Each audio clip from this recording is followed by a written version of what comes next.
Dictation शुरू होगी 5 second बाद।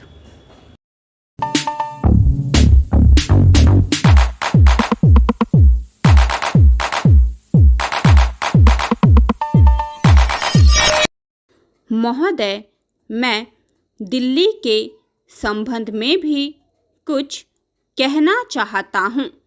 अब दिल्ली चूँकि केंद्र शासित क्षेत्र है और दिल्ली को केंद्र शासित क्षेत्र माना गया है, तो स्वभावतः दिल्ली वालों को यह आशा थी कि केंद्र से शासित होने से यहाँ पर उन्नति होगी और यहाँ के लोगों को कुछ सुविधा मिलेगी, संतोष प्राप्त होगा। किंतु मैं यह देख रहा हूँ और लोगों में भी यह भावना बढ़ती जा रही है कि जब से यह केंद्र शासित क्षेत्र हुआ है, तब से शासन में निरंकुशता आने लगी है और लोगों की ओर ध्यान कम दिया जाने लगा है।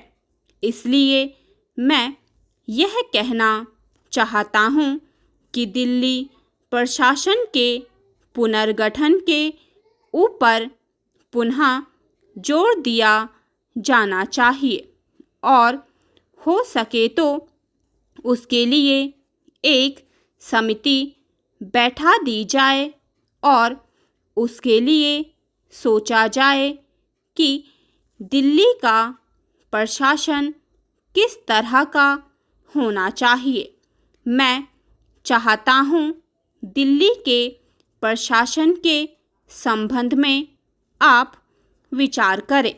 भ्रष्टाचार के संबंध में यहाँ बहुत कुछ कहा गया है, मैं पुनः उसको दोहराना नहीं चाहता, किंतु इतना अवश्य कहना चाहता हूँ कि आज देश में जनता का जो नैतिक स्तर है वह दिन प्रतिदिन गिरता जा रहा है। सरकार को यह सोचना चाहिए कि उनका वह नैतिक स्तर किस प्रकार उठाया जाए और किस तरह से लोगों की भावनाएं बदली जाएं, किस तरह से लोगों में अनुशासन रह सके। इसके लिए सोचना अत्यंत आवश्यक है। हम जब भ्रष्टाचार की बात कहते हैं, तब यह तो सभी मानते हैं कि भ्रष्टाचार है और इसमें कोई दो राय नहीं है कि भ्रष्टाचार मौजूद है। छोटे से अधिकारी से लेकर बड़े अधिकारी तक यह फैला हुआ है।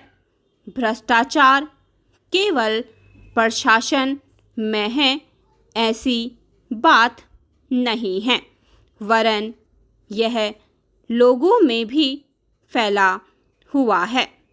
जब करों की अदायगी का प्रश्न आता है, तब लोग दो दो खाते बना लेते हैं और आयकर की चोरी करने का प्रयत्न करते हैं और कर से बचने के लिए भ्रष्टाचार करते हैं।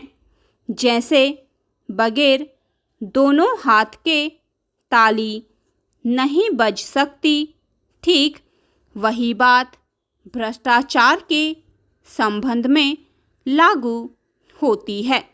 भ्रष्टाचार के निवारण के लिए जितना अधिकारियों का कर्तव्य है, उतना ही कर्तव्य जनता का है।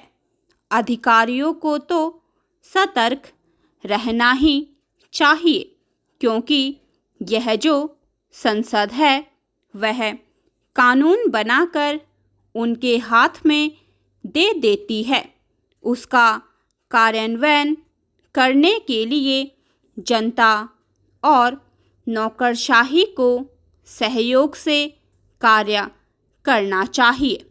स्टॉप।